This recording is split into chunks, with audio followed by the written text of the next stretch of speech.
Yesterday, when I saw you after a gap of 446 days, I realized we both have clearly failed at unloving each other. When I saw the moon hanging low beside you, I couldn't help but compare it with your beauty, you see.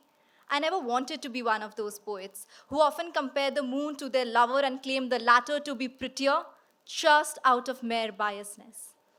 I'm guilty that last night I fell into this trap of biasness. As I walked towards you wearing my pink dress, I couldn't help but think how the sun was helplessly blushing since morning and had turned the sky pink. Now I know you were the reason. You hugged me, kissed me on my right cheek, and smiled. I told you it was unbelievable to see you. You held my hand tight, played with the silver ring on the third finger of my left hand, just like our old times. I knew you would do that.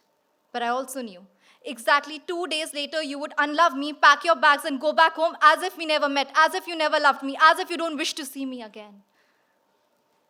You stared me in the eye. I saw a trail of vowels dancing in between your pupils. You breathed into my lungs. I smelled the smell of a worn-out book of poetry read by millions of lovers in the past. You twirled me across the hall. I could feel the rhythm of my verses. You held my waist tight. I could sense words churning out of my gut. You bent and left a metaphor in my mouth. I could see my verses coming into life. You drank Greek ink and left stains of a poem on my collarbone. I rewrite along these stains now. But you see, very often a love like ours loses against time. So you and I, mere slaves to our destiny, stand opposite to each other, holding hands, locking our promising eyes, unwilling to consume our bittersweet see you soon, so soon.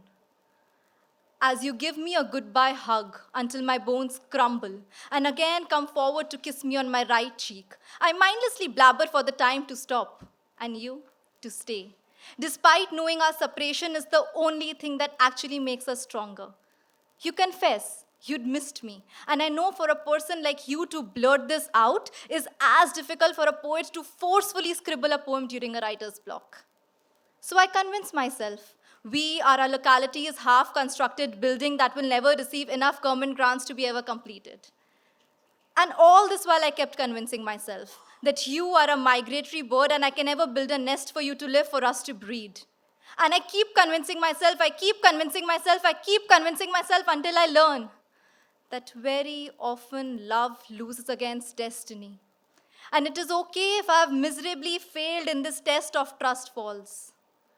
But last night, exactly 9 minutes before your departure, the way your shirt got stuck in my silver bracelet, and accidentally the pinkness of my lips left a stain on the right side of your white shirt, made me realize maybe all of this is the universe's conspiracy to keep us in love,